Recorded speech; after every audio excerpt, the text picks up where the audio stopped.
Story time about why situationships are the worst. So a little background information. It was the summer before my sophomore year in college and I was 19 years old and I've been talking to this guy who we're gonna call Brent. Now Brent and I have been talking for 3 months and at first everything was perfect. I really thought we were on the road to a healthy relationship. But then after the first month, everything went to every other week, he would become super distant. And when I say every other week, I mean it was like a set schedule. He would stop answering my text messages, stop returning my calls without any explanation at all. And then randomly, a week later, he would be like, sorry, I was going through some things. And I love the relationship that we have, and I wouldn't ever want to put any of my problems onto you. And he would constantly give me false hope of us being in a relationship. I must have been in a trance or something, because when it came to this man, all my common sense went out the window. Like for part 2.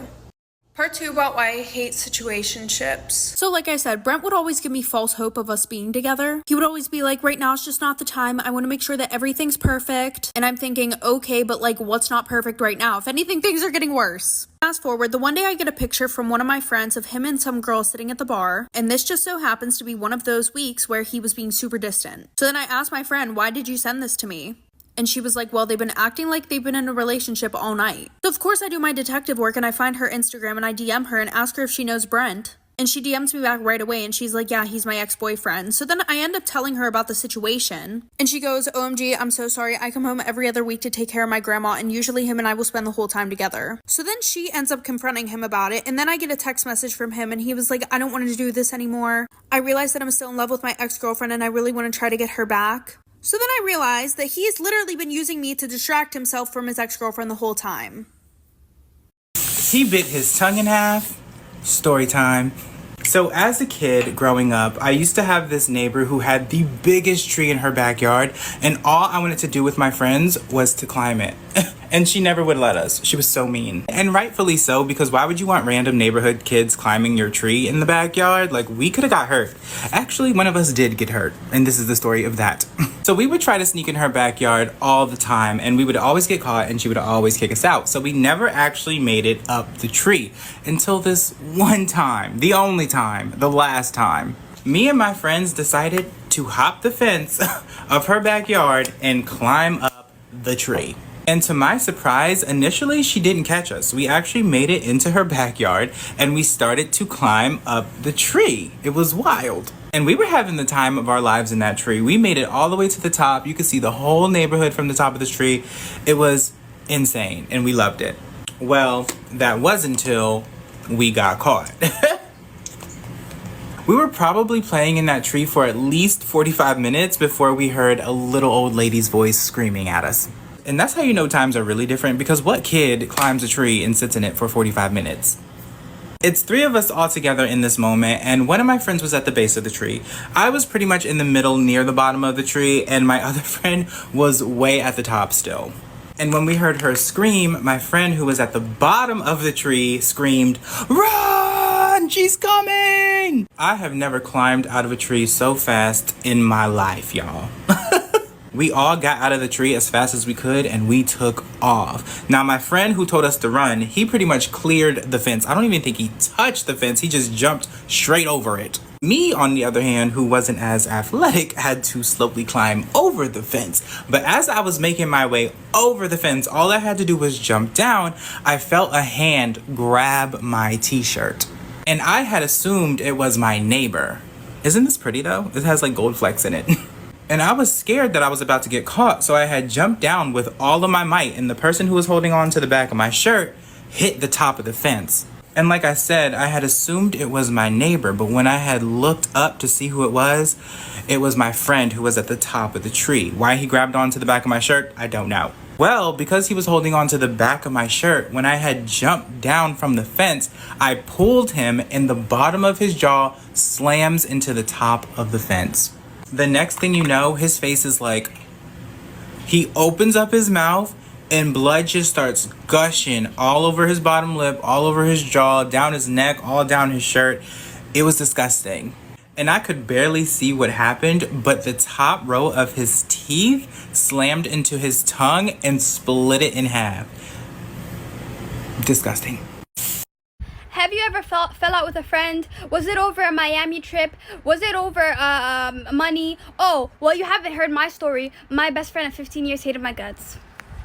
My name's Sosa. Welcome to my life. If you haven't seen me, welcome back. This is a legitimate story. Now, normally I would never talk about the story, but this girl literally played me out so bad that at this point, like, this is a warning for everyone else. Be careful. Time does not mean somebody you know for 20 years. This girl I knew for 15 years. But people who you know literally since you were a baby, literally in diapers, will screw you, and they won't feel no type of way. For context, I'm the type of friend that you can call for anything. I will literally do your midterm for you. I will help you in any type of way that I really can. I'm that type of person. I will pay for things. I don't mind. I'm a very giving person. And this friend of mine wasn't a particularly giving person. I don't know why, but I was more of the giver in the friendship. And I used to be very open and transparent with this friend, but let's rewind back in high school.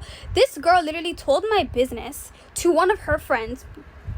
Big personal business, I told her. And I only knew because when her and that girl fell out, that girl came and told me. And then I went and I told her, and I'm like, why did you do that? And that was the first time me and her ever fell out, because I'm like, what the hell? That was out of nowhere. Like, there was no even issue between you and I. What the heck? So that's the first little thing I noticed. Little things would keep happening. For example, let's fast forward to things recently. I'd be wearing an outfit. She'd be like, oh, you're confident these days. You're gonna wear that? Like, what? We were literally, one day I went to take her out to dessert on me, and I was just wearing a tracksuit. This girl put on a whole outfit, did her makeup, did her hair, turned to me and said, you're gonna go like that? Order things to her house. The same day, I'm just chilling in her house, and time's going by, we're hanging out, and I get really hungry, and I literally say out loud, oh my gosh, I'm so hungry, but it's okay, it's already nighttime, I'm not gonna order food. This girl ordered food for herself and didn't say anything. It came to the door. She's like, oh, I didn't know you were hungry. I ordered food for myself like 30 minutes ago. Took out the fries from the bag. Guys.